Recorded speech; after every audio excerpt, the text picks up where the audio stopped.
Berge de l'île aux Quarts. 8h45. Le corps d'une femme, petit gabarit. Peut-être une jeune femme ou une jeune fille. Entre 15 et 20 ans.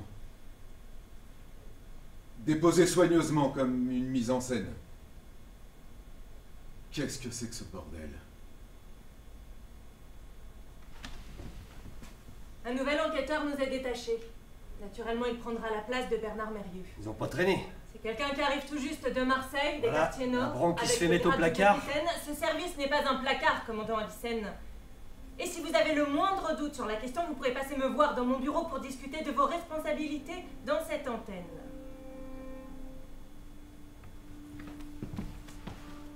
Je vous présente le capitaine Margot Devron, qui arrive, comme je vous le disais, de Marseille et qui rejoint notre équipe à la crime. Bonjour. Je vous présente le commandant Avicenne, qui est le chef du groupe. Commandant. Le lieutenant Varlin. Raymond, pour les intimes. Enfin, la brigadière Jacquemin, qui a rejoint le groupe crime il y a quoi, 1 an? 1 an tout juste.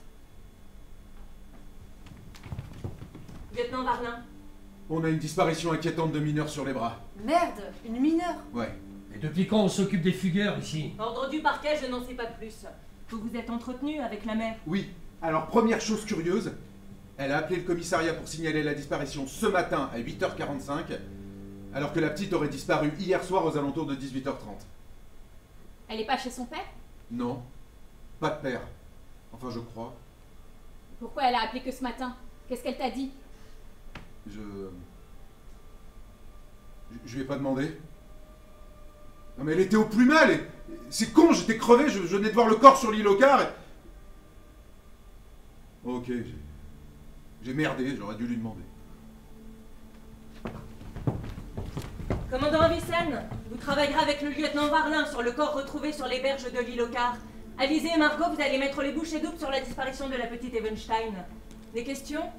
Commissaire, avec votre accord, je voudrais que le capitaine Devron assiste à l'autopsie. Vous devez avoir l'habitude des macabres à Marseille.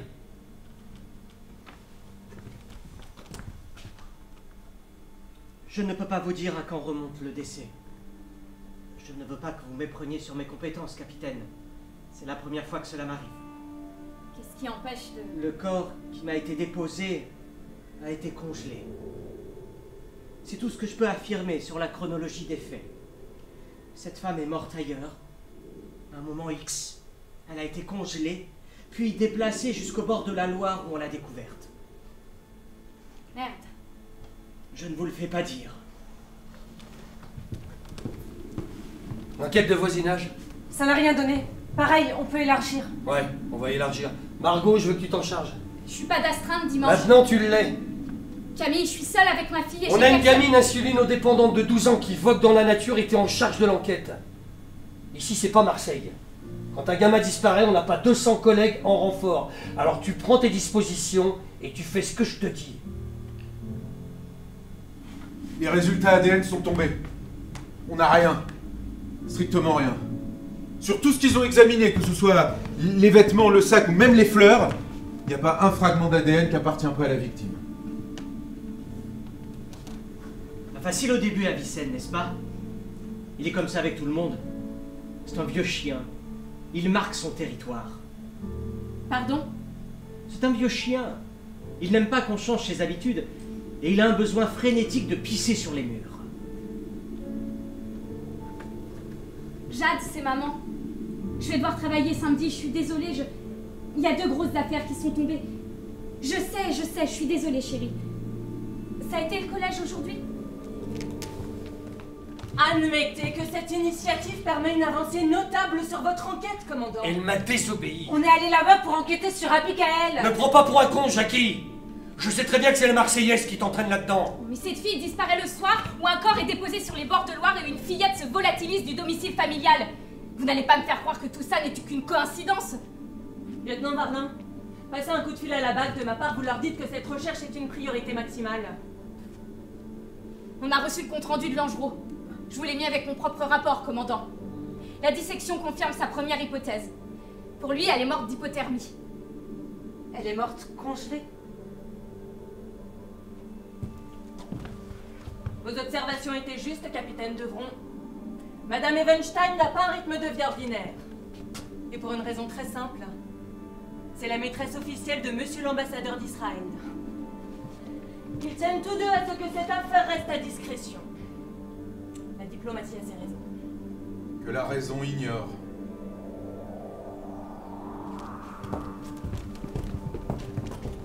Mancini accepte de nous laisser les deux enquêtes à une condition.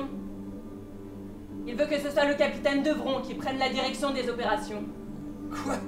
Qu'est-ce que j'entends? Vous avez parfaitement entendu. Non mais qu'est-ce que j'entends? Commandant, calmez-vous. Qu'est-ce que t'as fait Devron pour récupérer ça, hein? Qu'est-ce que t'as fait?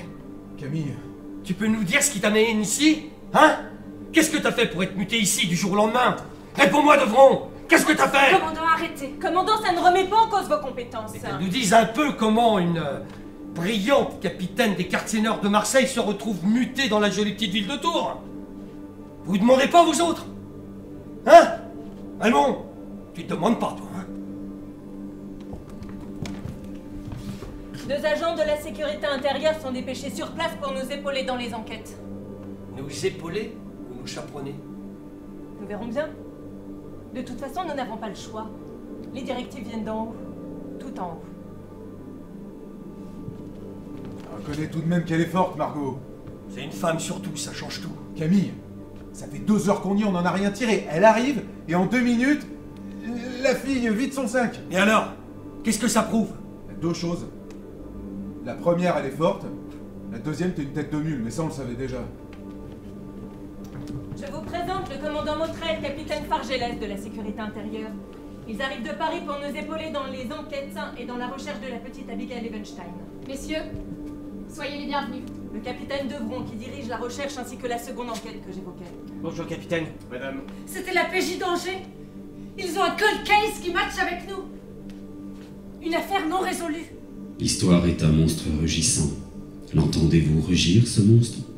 En 98, ils ont retrouvé le corps d'une jeune fille de 11 ans, nue, avec ses affaires dans un sac à côté, toutes pliées, toutes rangées, les bras repliés sur le ventre, un bouquet de fleurs entre les mains, tout comme l'inconnu de l'île Ocar. Au-delà du temps et de l'espace, l'entendez-vous hurler?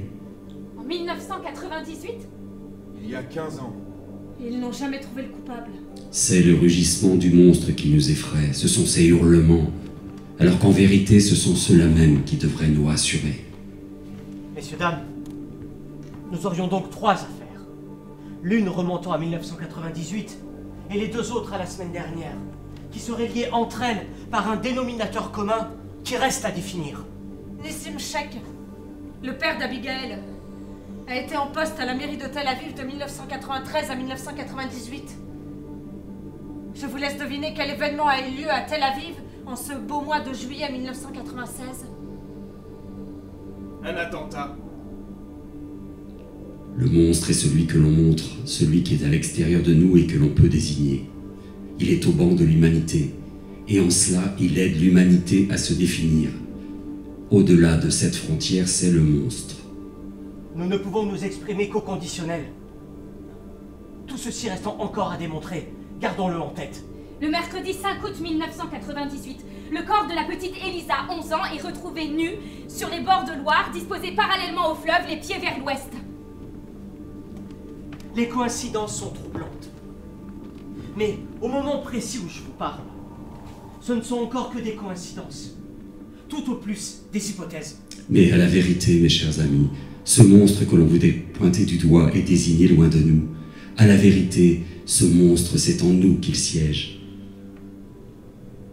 Elisa est apprêtée, coiffée, maquillée. Ses ongles de main sont vernis, elle a les bras repliés sur le ventre et elle tient un bouquet de fleurs. Ce serait le même homme? C'est possible. Nom de Dieu. Mais vous le savez parfaitement, vous ne vous y trompez pas.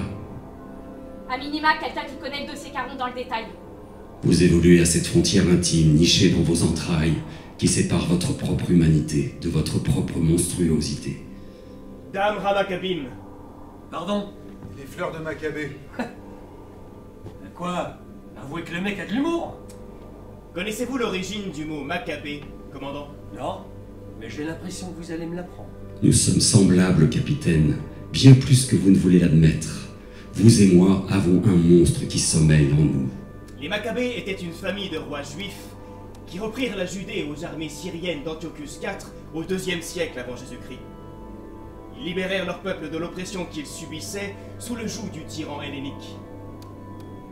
Les Juifs libérés considérèrent alors que les Maccabées avaient rapporté la lumière sur la Judée. Ça nous fait une belle jambe, tiens. Depuis ce jour, le peuple juif continue à célébrer cette victoire lors d'une soirée très particulière, très importante pour les Juifs, car elle symbolise la victoire de la lumière sur les ténèbres. Sommes-nous si différents, vous et moi, capitaine? Le premier soir de Hanouka, qui en compte 8, a symboliquement lieu le soir du solstice d'hiver. Cette date où tout bascule, puisqu'à partir de celui-ci, les jours se rallongeant, la lumière l'emporte sur les ténèbres. Que votre chagrin prenne place en vous, comme il a envahi ma chair autrefois. Cette année, par exemple, le premier soir de Hanouka a été célébré par les Juifs du monde entier le 28 novembre. Oh merde. Jeudi dernier. Le soir de la disparition d'Abigail. Hâtez-vous, et peut-être arriverez-vous à temps pour mettre un terme à cette petite histoire insignifiante, venue défier la grande histoire. Ce même soir où un homme a délicatement déposé le long d'un fleuve un corps apprêté avec soin qui tenait entre ses mains un bouquet de fleurs de Maccabée.